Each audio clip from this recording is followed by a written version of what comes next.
play the game while you listen. What's going on here? But this ragtag crew of adventurers is covering the problems of the average player. Where should I begin? Discussing the homebrews, modules, and the latest content for all things D&D. What in God's holy name are you blathering about? It's Chef Bolgg and the Pirate Captain's recipes for everything. What you're feeling is so normal and perfectly natural. With your host, the Pirate Captain. Everybody loves me, and I don't know why. I'm an asshole.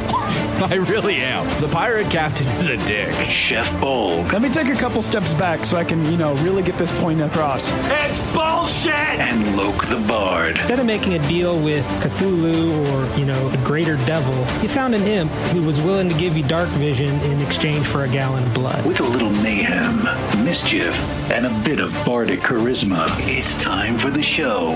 Well, that's right. We're back at it again. Me and my bestest buddies here. Bolgg. Hey, that's me. I'm here. I'm glad you're here because I was wondering if we'd gotten lost between now and the last episode. I'm wondering if people thought we were going to stay forever lost. Of course, we've got our 6D expert and ever so infamous loathing. I hate you so much, Loc the Bard. Abracadabra. Oh, you're the worst. Absolutely the worst. And always in our fourth chair and looking good as always, Mr. Producer. Hey, how's it going, guys? What is happening, everybody? It is Chef Bolgg and the Pirate Captain's recipes for everything. I am the titular Pirate Captain himself, along with my bestest buddies here. And because it's a podcast, we've got to get into our podcast stuff and say our podcast things, like who this episode's sponsored by, which it's by Shattermare Comics. Comic books are kind of fluctuating. Some people enjoy them, some people don't. But I'm going to tell you, if you play D&D, you're going to enjoy Shattermare Comics, all right? They are writing a story that is almost hand for hand their adventure. So it is characters doing what you expect them to do because they're players just like you. Go in. They are on the 8th book right now. They should be starting to work on the 9th book. I haven't heard from them anything exciting about that. It is a good story. So make sure you go find them. And if you buy their books and show up to anywhere they're doing a signing at, they will sign it for free for you. Don't forget, you can go find us over on Facebook, Twitter, Instagram, and all of our social medias. It is Bolgg and PC.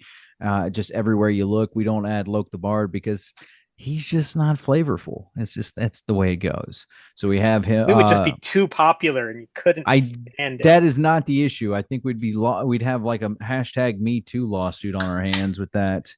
It's me cracking a beer in here. But you can follow us there. If you have any questions, gripes, concerns, bitches, complaints, you guys can always obviously go and listen to or email us at bolgandpc@gmail.com. Don't forget, I know we sound a little bit differently. It's just because we're going through some growing pains. I recently moved to Indiana, so we no longer use the multi-million-dollar radio studio that I worked at to record the show. So it kind of sucks. But that's probably, I think, one of the quickest intros we've had in a hot minute. What do you guys think? Oh, you're still going? Oh, you know what? I gotta mute you. You got Shattermare correct this time. I'm proud of you. Well, you wrote it. You made me write it down 1,000 times before I was allowed to say it again. Otherwise, we're gonna let Loc do the intro, and I was like, "There's no way in hell that we're doing that."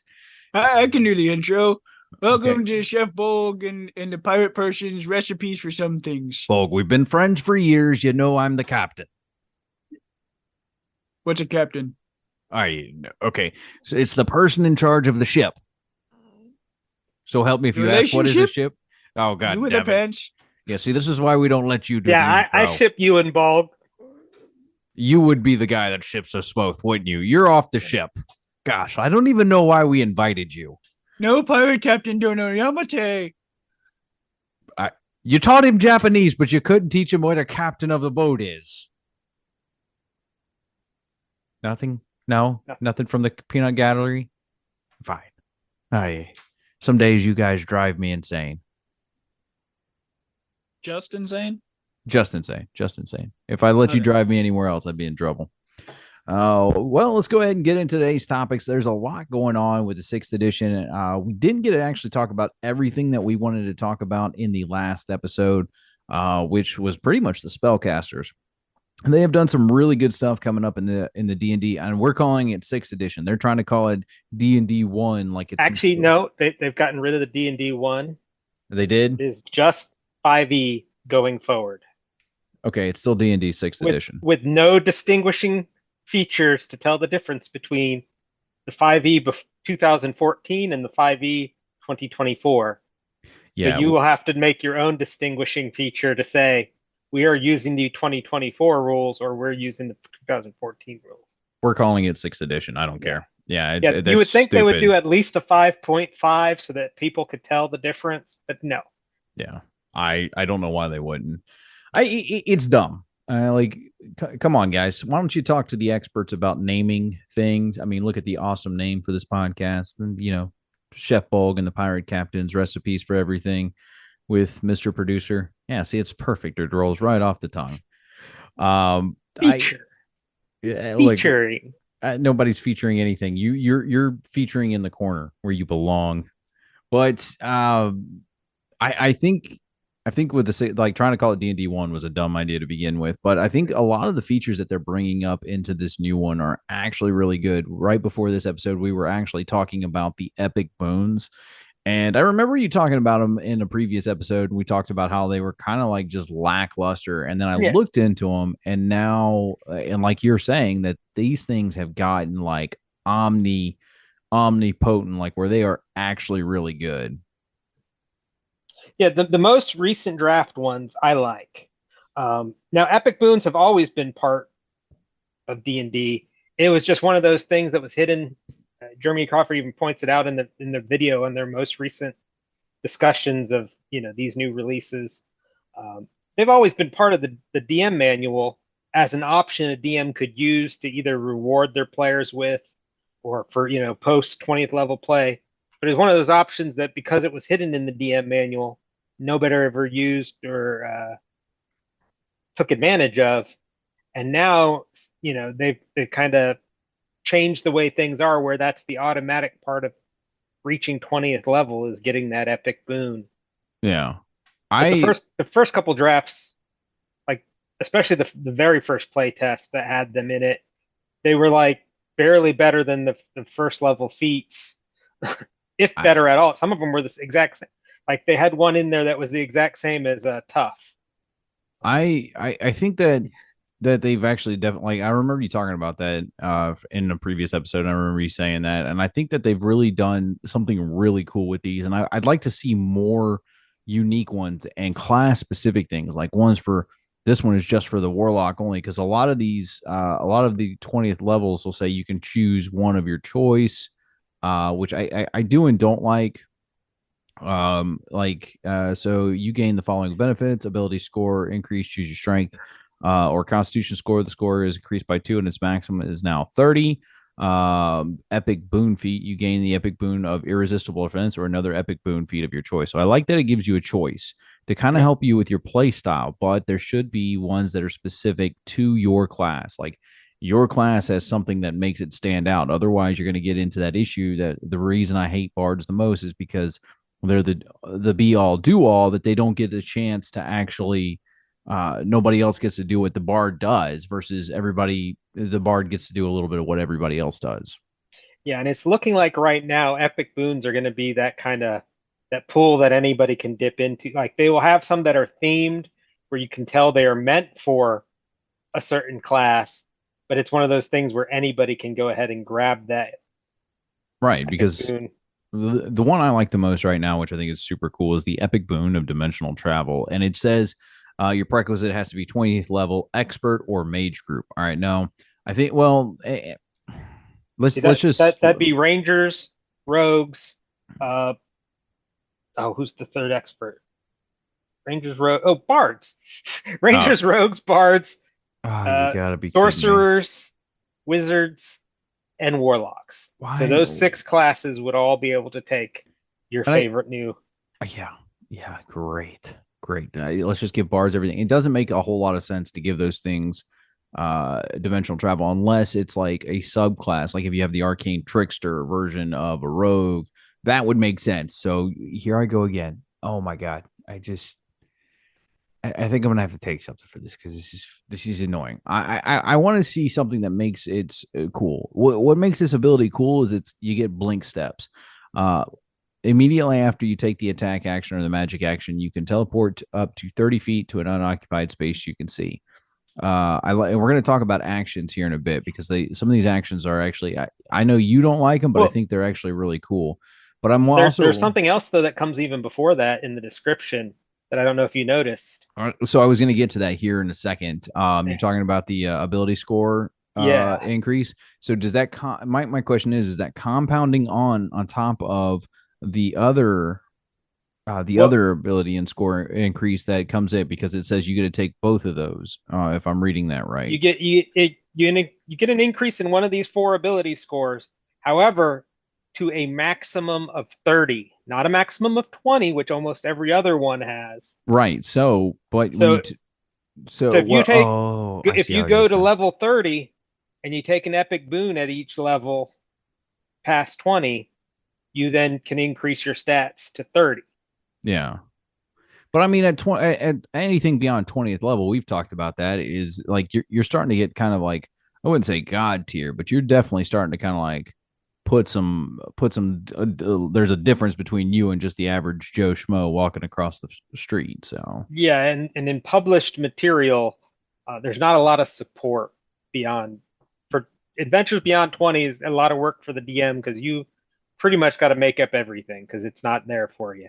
So what I would actually like to see is like maybe take away modify the table a little bit, and this is leveling in general, because I'm looking at some of the 17 and 18 level stuff, even for like barbarian, and this is where our resident barbarian would chime in with something.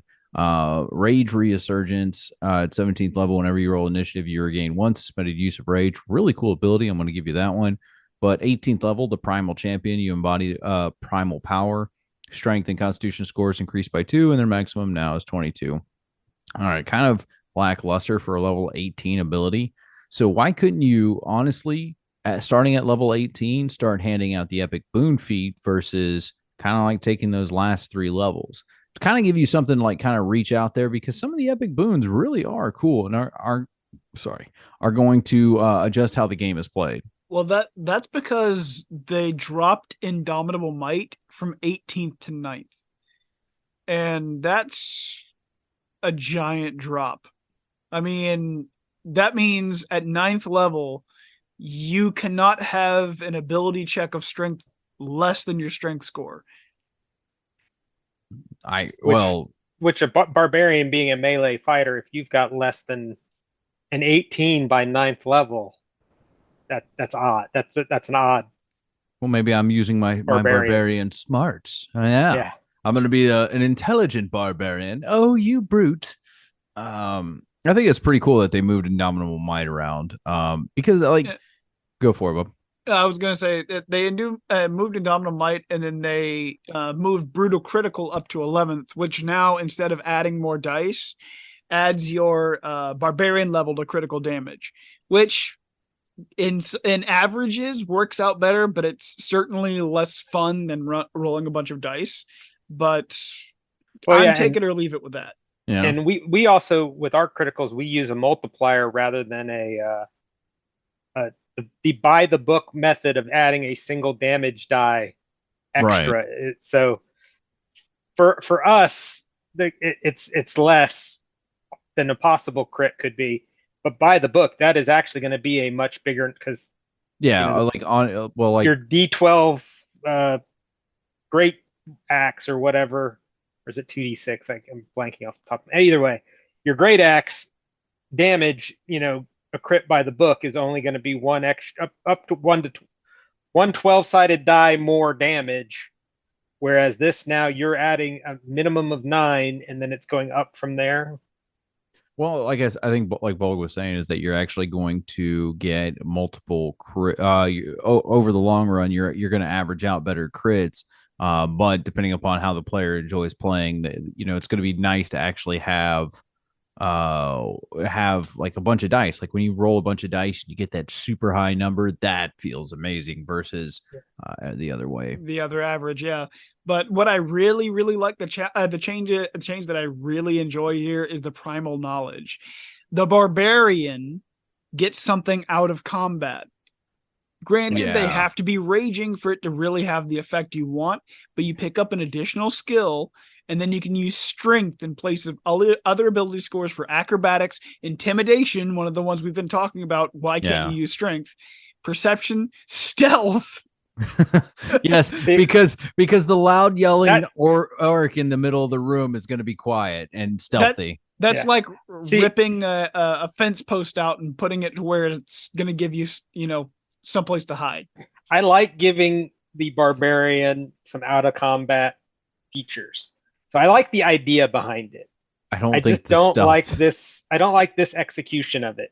I don't like the stealth being part of it. I don't like perception. Like when you're in a blind rage, you suddenly are able to perceive traps better. Yeah, I don't agree with that either. I think that you should have. I think it's kind of like giving into your instinct and your animal senses kind of being able to go, I hear something that doesn't sound right in this hallway. It makes sense. It does make sense. I think the stealth is the one that I have. I think stealth is the one stretching it. Yeah. Now, if they want to give you intimidate, now they could always give the what's that old meme with the "you don't see me." Yeah, stealth orc. It's like that Scooby-Doo thing where they open the door and they see the enemy there, and he closes the door real quick, and he's like, "What's on the other side of the door? Nothing. I didn't see anything." And he opens up the door and he's still standing there, like breathing menacingly, and he slams the door. Yeah, you're right. There's definitely nothing behind the door. They actually did it in Batman in the animated series, where Batman was in a room doing an investigation. A goon walks in and his friends go like, "Is there anything in there?" And the guy goes, "Nope." And closes the door. I don't go for it, Bob. Yeah, no, I was gonna say another thing is that 5th level, you now have an extra attack, which is awesome. But also, Danger Sense has jumped up to 7th level, but now it's called Feral Instinct, and you don't have those limitations. You just get advantage on dex saves and initiative rolls. That's pretty useful though, as a tank. Yeah, and it's a fair. They've made it more powerful, so they've made it so it's a higher level skill, but it's a fair upgrade. It's a good. I like that change. Yeah, and the Relentless Rage paired with a half orc or an orc makes it pretty broken in terms of a tank standpoint, but I can see where it. Except in the new ones, the half orc is gone, and there's only the full orc who doesn't have that same. Yeah, doesn't he? I believe he does. I believe he has the when you go to 0, you come back with 1. I think the half orc. Mr. Producer, can you get on that one for us? You have to go back to playtest 1 or 2 to find that. But there is something else, and this will lead into a bigger thing that we may not have time to discuss today. Is that they have a mastery list now of weapons. And barbarians get access to 2 and then 4. I don't see needing more than 2. I mean, even Bolgg, when I was playing Bolgg, I used a great hammer and a great axe. That was it. Not a great axe, great sword. I didn't need any more weapons, but it's kind of cool that you can have that, which the mastery is a whole thing that's really kind of awesome. Yeah, I think we'll probably need to do a whole show on just the masteries. Yeah, because that list I'm reading is amazing. So it's like feats without being feats, and I like that. Yeah, there's strategic implications for what they can do, and the fighter gets certain advantage, like this above and beyond, because they are the fighter. They get special abilities when it comes to masteries as well, and those mixed with the battle master, oof, you become a force up front. Assuming the battle master still exists. I kind of like and we were talking about this too, Bolgg, is like I think that they're also reaching into making it where you can be a dual wielding barbarian to kind of take them out of like being just a straight melee class or tank class, that they can actually be damage dealers on the side. Well, yeah. One of the things they've broken in this playtest is actually the dual wield, because they've left out the requirement that the weapons have to be in separate hands, and they've added draw features where you can stow and draw for free basically as part of the attack action. So you can actually, if you have the right light weapon property or the right weapon mastery, you can multi-attack offhand with your primary hand. Yeah. And then carry a shield at the same time. Yeah. And then their updates to the Berserker Barbarian are actually kind of interesting. Being able to, instead of doing the extra Turbo Rage attack that adds exhaustion, you add D6s equal to your rage damage bonus, which, going from adding plus 2d6 and then plus 4d6, and then, as it goes up, that's incredibly strong. Like, they are moving towards the barbarian being a utilitarian tank or damage dealer rather than just a straight tank. Yeah, a lot of this, the good parts about the new edition stuff is they are trying to, one, not have people step on other people's toes quite as much, but they are also trying to balance out the classes more to where, you don't get pigeonholed so much, where your choices have meaning. And just because you're a barbarian doesn't mean you can't be the face of the party, or, Yeah. They're trying to head some classes they've done better than others, but I mean, and some barbarians are the face of the party anyway. So all in all, I enjoy the changes to the barbarian. I think very well warranted. I think some of the things that are coming in, they're going to give it. I think it's going to get the ability to be both a tank and a DPS class. And I say this in the holy trinity of this, and not just like, oh, as long as it's not a healer, I'm going to be fine with that. But let's go ahead and move on to the next class in this update that I think is actually, I like some of the things that they're doing. I'm very upset that they haven't been listening to us when I said, hey, the sorcerer does not need to be a charisma based class, because nobody can explain to me what, being able to talk well or being good looking has to do with their innate ability to cast spells. And so help me, if I get a freaking comment from the peanut gallery down there, Loc the Bard, I'm going to be mad. Oh, no. Charisma casting is all bard. It shouldn't be sorcerer. Yeah. I still think I think the way that we changed it, where we were like making it a con-based caster, would be a lot cooler. Get away from the spell slots, kind of like have it eat away at you to cast like the higher level spells, because like right in the early levels of it, you actually get a giant buff to your health in one of the features. I want to say, if Sorcerer's Vitality, I think it's at 5th level. Like whenever you take this feat. No, that's not it. There's another one I saw that it may be in the Draconic lineage. Then Sorcerer's Vitality is a spell that they get automatically. Well, there was one that I was looking at, an ability. I have to find it real quick. It does give them some healing and some. Well, there's one that I was kind of like looking at, and I think it may actually been in the subclass for the Draconic spell class, Draconic Resilience. Yeah, Draconic Resilience. You're going to find that the Draconic Sorcerer could almost be a tank, and I like some of the changes that they made to the ability. They're making it very Evoker like from World of Warcraft. But Draconic Resilience, the magic in your body manifests physical traits of your Draconic gift. Your hit point maximum increases by 3 and increases by 1 again whenever you gain another sorcerer level. So once you take it at 3rd level, you get 3 points. And then at 4, you get 4 points. And at 5, you get 5 points, 6, and so on and so forth. So you're forever actually getting a lot of health back. So I don't get why we don't actually have it to where they are more like con-based casters that they can actually so that way you can actually use your health and cast your spells. And it's kind of like that give and take play. Like, well, I got to be careful. Yeah, I can cast a lot more spells, but it could also kill me. And I think it actually makes for exciting gameplay. Yeah, if we were redesigning it, I would go that direction myself. Unfortunately, Wizards is not going that way. Which I don't get. Like, I think it would honestly make this class so unique, and there's ways around it. Like, trying to find like a health scaling for each level of spell. Maybe one is like 5 health points or something, 5 HP or something like that. Like maybe 3, because you don't want it to like outright kill you on the first level. But making them more like durable, and they are going to be able to be great frontline casters, especially with the Draconic Resiliency. I like, actually, there's subclass is probably one of my favorite ones so far that's fleshed out. Yeah, the only problem I have with theirs is when they're tying the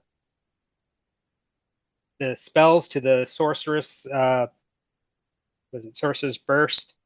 So like in order for you to get your draconic wings, you have to cast this concentration spell. Yeah. So, well, I mean, if you're going to be able to fly, you could probably take yourself out of range of a lot of things, which will keep you from getting it. So, what he's talking But yeah, about. it's the sorcery incarnate. That's the one. Yeah. So, what he's talking about is the 14th level for the new subclass. Dragon wings, your innate magic now can manifest as spectral draconic wings, which I don't think is cool. I think if you're going to be a draconic sorcerer, they should be actual draconic wings. While your sorcery incarnate spell is active, you sprout those wings, gain fly speed equal to your speed, and can hover. In addition, at the end of each of your turns, you can flap the wings to unleash magical energy, dealing damage to each creature of your choice within 15 feet of yourself. The damage equals your charisma modifier, should be con, and is the damage type of your elemental affinity. Take away your elemental affinity. I don't think that's really something there. Sorcerer Incarnate is a new spell they've added that only sorcerers can cast. It's a really weak spell that's not very good by itself. Got it right here. The magic within you blooms, transforming you into a glimmering being of magical energy for the duration. You regain 1d4 sorcery points until the spell ends. You also gain the following benefits. You can use up to 2 of your metamagic options on each spell you cast, provided you pay the sorcery point cost. You have advantage on attack rolls of every spell you cast. That's a 5th level spell. Yeah, that's very like first level-y. Yeah, especially for like D4, D4. And now your flight ability is tied to it. 14th level flight ability is tied to that, which means you can fly for 1 minute, which flight is only a 3rd level spell. I mean, you can cast at 5th level. I just now your 14th level ability. I don't get where they're getting like these weird combinations like that. Yeah. Like I said, I think it's really cool that they're trying to make it to more like where you're going to be a dragon. And like, what happens if you're actually like a dragonborn sorcerer with a Drakthir? I'm thinking World of Warcraft dragon background. Like this right here is like super like be it, and then you're gonna like, well, we're just gonna give you ethereal wings. Like that was kind of dumb. The ethereal wings thing is mainly to counter the whole you have to have holes in the back of your armor for your wings to pop out. Or I think you're being too much of a dick on that one. Well, and I think that's the whole reason they went with ethereal is so that to stop because you've played with those DMs. Yeah. I think that you should be able to give them at least the option, because I think if you're going to be a dragonborn sorcerer, I think that would actually be really cool to have it like actually be your wings and stuff. Right. I don't. And flight at 14th level, flight is not. I mean, like I said, you could cast the spell flight at 3rd level. It's giving you the same features. Yeah, and the damage is going to be crap too, because it's only like 5 damage. Fly speed in addition to each of your turns. So you gotta last for a minute, and then you're gonna get to do a maximum of 5 damage at that point, probably. For your elemental affinity. Yeah, that should be like your charisma damage equals your charisma. It should be like charisma and your proficiency or something. That one ability just needs a little bit of rework. The sorcery incarnate needs to be taken out, and the damage modifier needs to be upped. But I think it's actually a really fleshed out. Like the sorcerer seems like the most fleshed out of them all. That kind of like nothing really strikes me as bad. Well, they've done some rebound, like with the twin spell and quicken spell stuff. They're basically making sure that even the sorcerer with their fancy smancy stuff is not casting multiple leveled spells, per turn. You're not exploiting and stacking it and doing, So they've patched some holes. Twin spell has been redesigned. And I'm reading this from the playtest erotica that you guys can go get. It's on the UA's Player's Handbook playtest. Erotica? I said erotica. Yeah, I said erotica. Errata. Yeah, I was hoping that you weren't going to catch it, but then I realized who I was talking to. The erotica here. Oh, the sorcerer. That's a sexy sorcerer with this twins. Oh, we got sexy twins. It has been redesigned. The 2014 version was too powerful since it basically allowed you to cast 2 spells on the same turn, as in Quicken Spell, and cast the extra spell with the sorcery point discount. For example, third spell slot normally costs 5 sorcery points, but a twin spell only costs 3. Targeting limitation of twin spell failed to contain how overpowered the option was and caused confusion. The new version of twin spell keeps a sorcery point discount, with Quicken Spell carrying the extra spell on a turn wait. This redesign was allowed us to remove the targeting limitation that twin spell had before. I feel like I know a lot of people kind of like abuse that, but I guess that's the difference between us, because I don't remember too many people really abusing that ability. I don't remember too many of us playing sorcerers, because sorcerers are just kind of lame in the current version. Yeah, they've upped the number of spells known for a sorcerer, which it was one of the main limits the old sorcerer had. Was by the time the high level sorcerer only knew like 15 spells, and so if you've got 9th level spells at that point, you're having to choose. Okay, what level spells do I know? 2 spells per level. Yeah.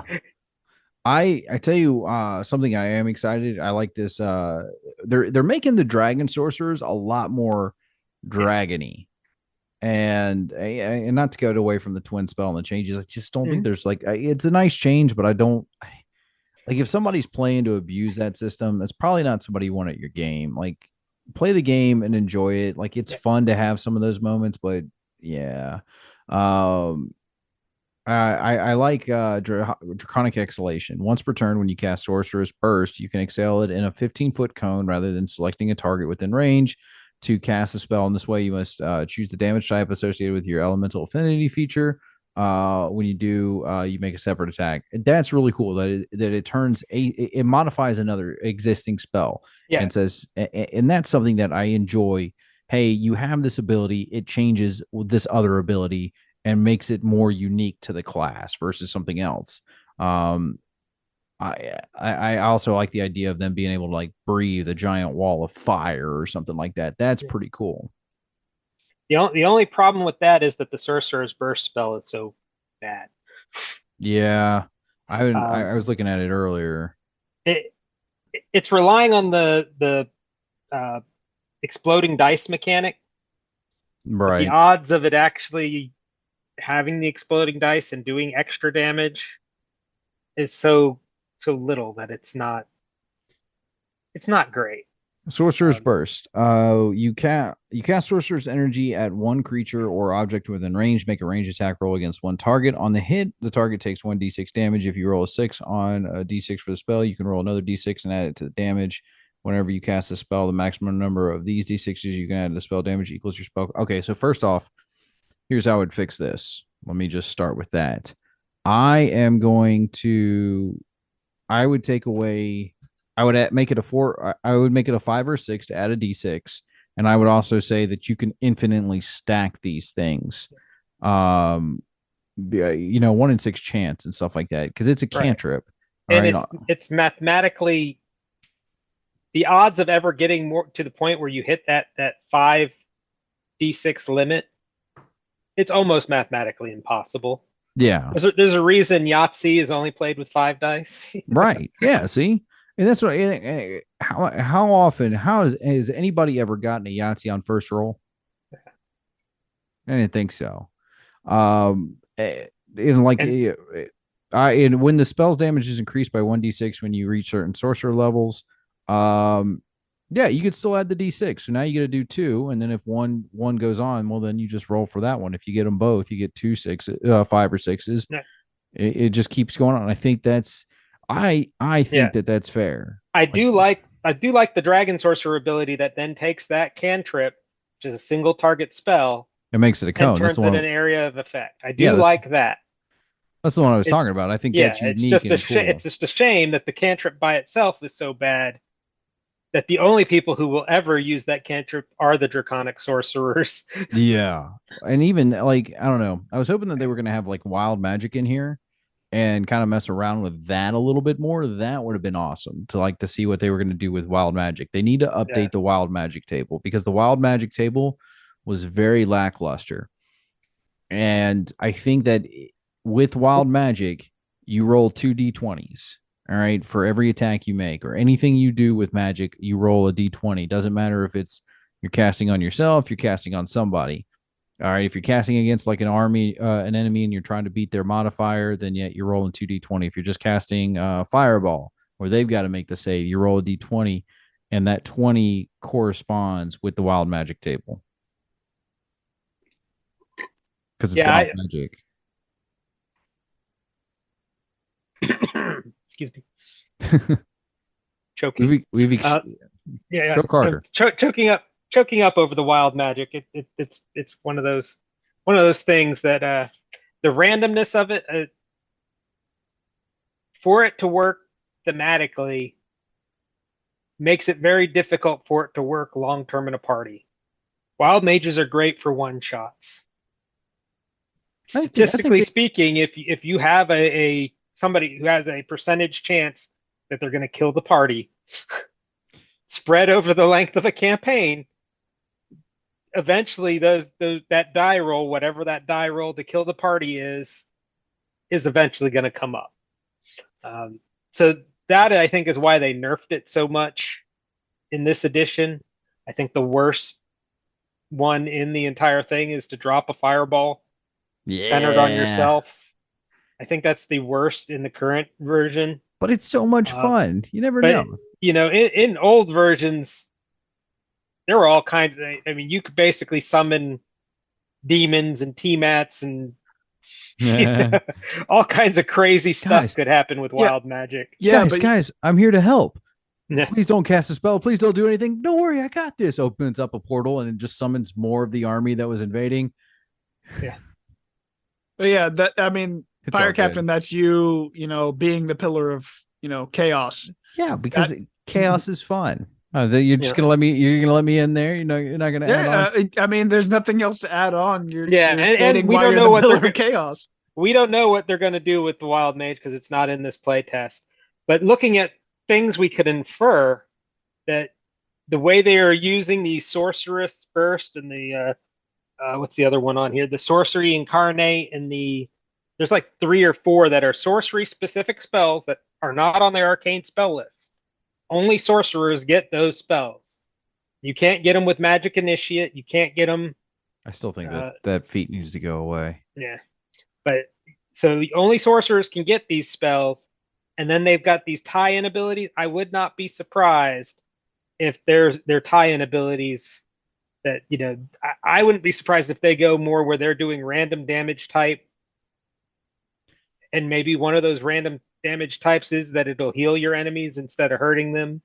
Maybe. I think that would be fun, and that adds to like kind of like the chaotic natures of sorcerers, because they're not like wizards who had to learn. And we're going to get into wizards here. That's probably going to be our last topic of the episode is wizards. But I think that plays into what it is like, because if you have, I think one of my favorite sorcerers I ever created was like he was experimented on by the army or whatever military that he was in, and it caused him to, because he was in on these experiments, kind of like a Steve Rogers type, that he could randomly just like malfunction, because it was like a Weapons X type deal, Steve Rogers, kind of like that whole idea. So now he wasn't perfect in any means, so he could just blow up at any time, and it adds for it because you don't know what's going to happen with him. He's just trying to live his best life and be just like, hey, look, I'm here to help people out and do the right thing, but I might also wipe the town off the side of the earth.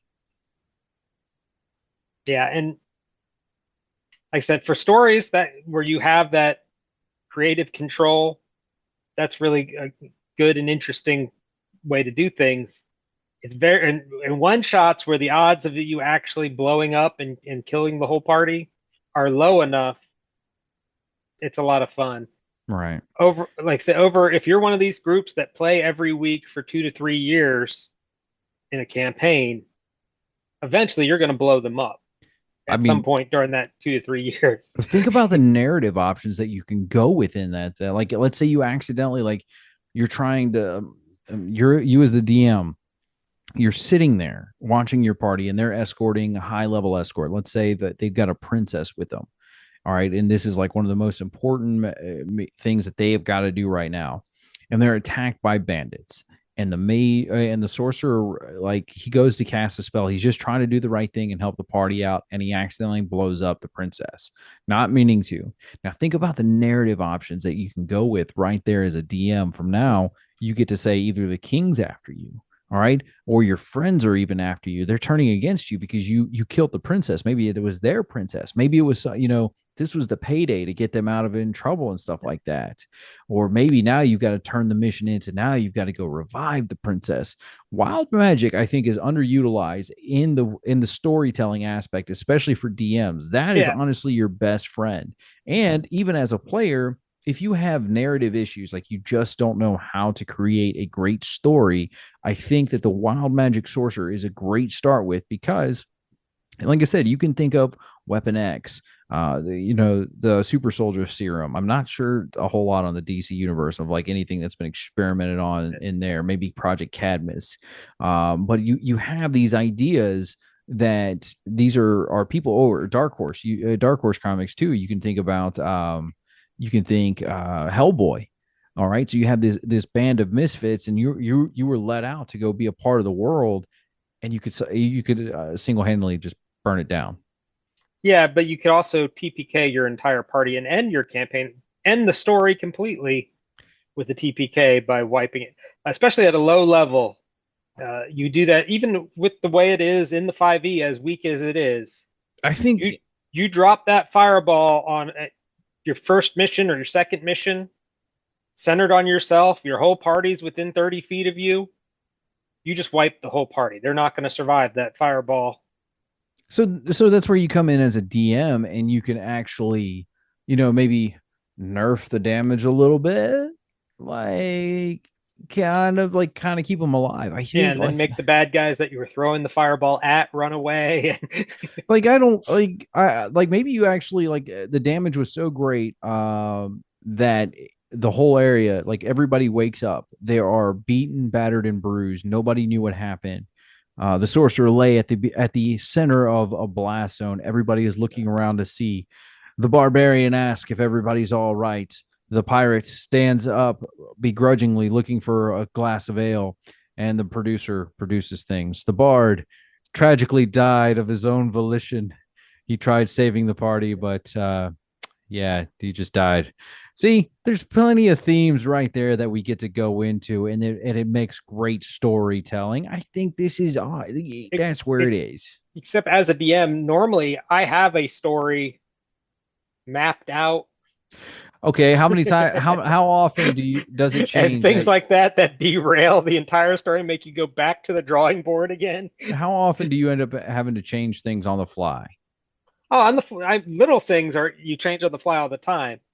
But exactly, when you choose to go right instead of left, it doesn't really change the plot. It just changes when you see what you see. That's all I'm saying. So yeah. I think but when you blow up the whole party and kill the princess that you were supposed to save, all of a sudden your whole plot has to change.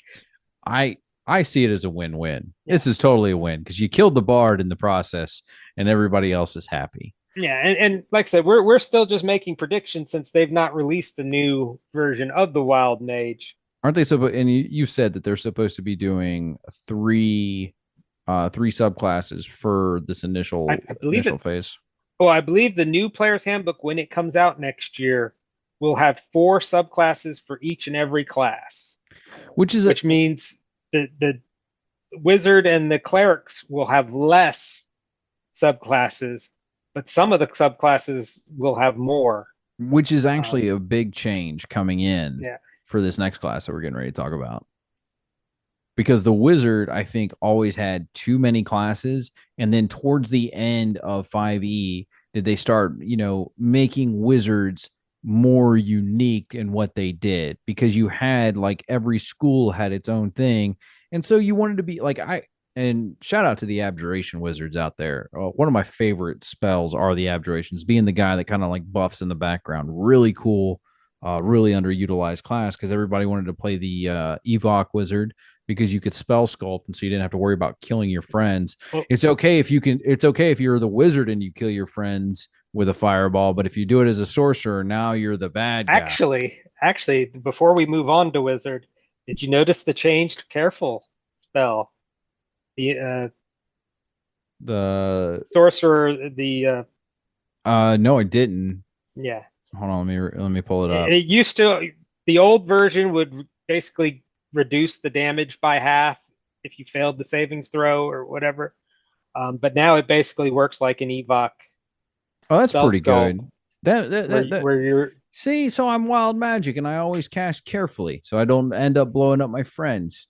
That's lame. I would never do that. You should never do that. And I don't think you can apply your meta magic to a surge. I don't think it works that way. Yeah, I think the sorcerers, like, they're gonna get their chance to shine. And I want to talk about the wizards, but we're up against the clock. Mr. Producer's waving me down and throwing stuff. How he hit me from Florida to Indiana, I'm pretty impressed with, but he's pretty good at it. He's got a heck of an arm. Heck of an arm. And that's not even the one he threw with. That's his jack arm. Uh-oh. Spends a lot of time alone, it seems. I think that this version of the sorcerer, because I'm trying to think when we talked about our favorite classes, where the sorcerer was with me. It wasn't high up on my list just because it's very tame for what it could do. And there was only one version of the sorcerer that I liked, which was the wild magic. The storm sorcerer was kind of cool. The idea of where you got your energy, I guess, was my argument to it, because it sometimes got to be a little bit warlocky with where you were getting your patron and stuff like that. That's what really aggravated me with the old sorcerer. But now I'm hoping that it's going to be more unique in with these stories. I think the draconic storyline is going to be awesome. I tell you one thing, and this is something from WoW that I would like to cross over into this sorcerer, into the draconic sorcerer. I think would be awesome is the Visage thing, where you get to cast Disguise Self as a free action, or for free and as a free action, to take on an appearance that is different from your draconic self. Like you as you age and as you level, you start taking on more features of a dragon, but in the beginning you can kind of like change. So let's say, you're looking more dragon like, but you want to go into town, you don't want to be noticed as a sorcerer because maybe they're bad or something like that. So now you take Disguise Self and now you look like a gnome or something. Like, I think that would be a really cool change to add in here. Or your buddy is arrested, your party rogue is arrested, and Sorcerer's like, fine. Changes into the face of a criminal that's on wanted posters and gets taken to jail and then busts them both out. Yeah, see, I think sorcerers, it would be a really cool thing. Of course, we would probably leave, we would probably come and save me, but if it was Loc the Bard, we'd definitely leave him in there. He'd charm his way out anyway. Damn it. We've tried locking him up. How many times have we turned him in for the bounty? Free. Yeah, that seems about right. I'm getting a little light on the coins myself. We might need to turn him in again. I don't know where he keeps getting a bounty from, but it works. So I'm not going to argue. Nobleman. I was married to a princess over a whole kingdom last campaign I was in. So I just, some days I don't even really know. Sugar what Mama to do bail me out. Yeah, some days I don't really know what to do with you. I am expecting to see more play out of the sorcerer moving forward than we have in previous editions. And like I said, I really wish I had the list of those, of what we said was our favorite, what we said our favorite classes were, because I'm pretty sure mine was the sorcerer. Sorcerer was pretty low. Like, when it came to tanks, I can honestly tell you it was the paladin. I didn't care for the paladin versus caring for the other classes, like the fighter being the best tank ever. I don't think the sorcerer was at the top of any of our lists. Yeah, it just doesn't seem like something we would have said, because and it's one of those things where it's a good idea. The idea of having the sorceress bloodline, that you just naturally know the magic, that it just flows through you, whether it's from a dragon, whether it's wild magic, whether you're a storm giant spawn, whatever the case may be. that you've got this thing in you that just lets you do certain types of magic really well. I just don't think the 5th edition execution of it ever quite worked. Nah. I don't think so either. I don't like, and this will probably be the final thing that we get onto about the sorcerers. I wanted to get into wizards, but we're just up against the clock, so we'll probably save that for the later episode because there is some game breaking stuff about that from what Loc's been telling me. I've looked into it, and yeah, it's going to be pretty busted if it goes live as it is. But back onto the sorcerers would be final topic for it, and then we're going to go ahead and say our outs and say our goodbyes. I don't like the fact that sorcerers are prepared spells. And I know we talked about that in the last episode, that it seems that every class is going to the prepared spell system. I think if you're going to limit the spells of what a caster can cast, which the wizard should have, like the fact that a wizard has, like, I think, what's the maximum number of spells that they can have? 22. Okay, the wizard should have like infinite spells. It should have, like, you should be able to have like 30 different prepared spells. You're a wizard. You have to learn your stuff hard. So you probably got it written down in a book everywhere. But if you're going to limit the spells that a sorcerer can cast, which is 22, which is the same as the wizard, then yeah, it should be prepared. These should be things that you know. This is innate magic. Your magic should tie into the abilities that you're getting your sorcerer from. It's innate magic, yeah, but it's not innate spells. You've still got to know how to manifest that magic in a way that will be useful. So you have to know the spells and which spells that you say for the I think it's by your level now for sorcerer, which kind of sucks, is what you're going to have ready at any given time. Not necessarily that you don't know the other ones, but they're the ones you concentrate on being able to cast with your innate magic power. I just think it's kind of crazy because prepared spells 22. Yeah. So they've got prepared, not they don't have a limit on known. They can know it what all the spells. I think that needs to be like something that kind of makes the classes different. Clerics and wizards should be able to know almost infinite. But sorcerers and warlocks should kind of be more of like they know a finite amount, but they get to cast theirs more frequently, or not even more frequently. They don't have to worry about having them prepared because it kind of ties into what their patron is or where they're getting their ability from. Like if you're let's say you're a draconic sorcerer, but who's a fire sorcerer, you shouldn't really be casting water spells. Just as an example, I'm not saying this is the end all be all. It's just to use it as a simple, like, layman's terms. Or even with the warlock, if you have Pact of the Fiend, you're probably not going to carry. Well, maybe with Fiend, you probably would know underwater. Maybe if you're Pact of the Genie, we'll use this one right now. You're probably not going to know the underwater breathing spell.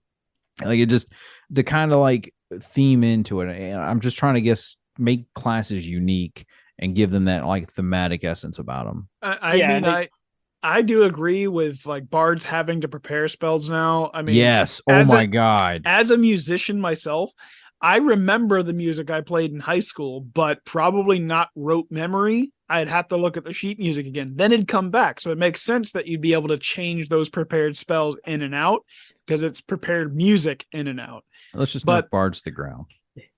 But like wizards, they should prepare more than anybody else. Absolutely. They should, because that's their entire shtick. Studying and having rote memorization knowledge is part of their self. Innate. Yeah. So I believe they should have more prepared spells. But I mean, everybody having to prepare, it's not that big a deal. It just limits more options on the battlefield and make you be smarter about your resource management. Yeah, I don't know. I think when you already have a limited spell pool of like what you can cast, and granted they get the same as wizards right now, but I don't know what really. I guess their class features are what's really making them more unique. But if the warlock is going to get their meta magic is what makes them different. That is their signature. And there's the sorceress burst, the sorceress recovery, and the sorceress incarnate spells that are sorcerer only spells. Yeah. That they are now taught, like and that's the whole thing where the sorcery incarnate, I think they're trying to go Super Saiyan. I think is if you read the description and you picture it in your mind, they're wanting you, where you're going to that. Yeah. No, You're a dragon sorcerer. You burst out the wings. You fly. You're now hitting harder, faster, better. Yeah. I could see that. I get the idea. I don't like. Again, it's same problem the sorcerer's always had. It's execution. I like the way that it's done. Like right now, honestly, of all the classes that they've come out with and the erotica that we've read about them, ooh, man, it's getting a little hot up under the collar over here. The errata on the sorcerer is probably my favorite. It seems like it's the most fleshed out, well done. It's fixed a lot of the issues. And we haven't even brought up that at 18th level, you get to cast Wish once per long rest for free. I was trying to avoid that. I think that's the broken part of the sorcerer. Yeah. I guess every class needs a broken part. Well, yeah, we didn't cover it because everybody and their mother has covered it on the internet already. Yeah. that I don't think that'll make it to the. Yeah, I don't get Wish. Wish just doesn't make sense as a sorcerer. I mean, it's just using Wish your by innate itself magic. wouldn't. Well, it's not just that it's Wish though. It's Wish without the penalties that Wish normally entails. It's basically drawing on like your genie-ness of your natural magic to cast whatever you want. You want. I'm gonna pull a Loc the Bard on that one and say that whenever you cast it that way, you don't always get what you wish for. Yeah. Was Jesus an 18th level sorcerer? I believe so. just heals the blind with a free use of Wish. Man, I mean, he did live to be 30 years old, so he actually got a couple of epic boons in there as well. Wonder what his stats were. Oh, we're gonna get canceled again. Yeah, we're gonna get canceled again. That being said, I guess that's a good time to go ahead and head out so we can go ahead and pack our bags. And this has been Chef Bolgg and the Pirate Captain's Recipes for Everything. Don't forget to go hang out with our friend. Go check out our friends Shattermare Comics. All right, they're on issue 8 of episode 8. I'm thinking of us. They're on issue 8. Make sure you guys go buy them. They're an awesome read. It's you playing D&D, reading about you playing D&D is the best way to explain it. And you're going to see characters doing things. You're like, oh, I would have done the same thing because it's based on their real life game. Great story. Good friends of ours. We appreciate them being on the show. Make sure you guys go follow us on Facebook. It's at Bolgg and PC. Everywhere you look at Bolgg and PC. And that's even how you email us with your gripes, bitches, complaints. Tell us how much you want us to fire Loc the Bard. It's bolgandpc@gmail.com. With that being said, say goodbye, Bolgg. Goodbye, Bolgg. Say goodbye, Loc. See ya. And say goodbye, Mr. Producer. Catch you later. All righty, guys. Bye.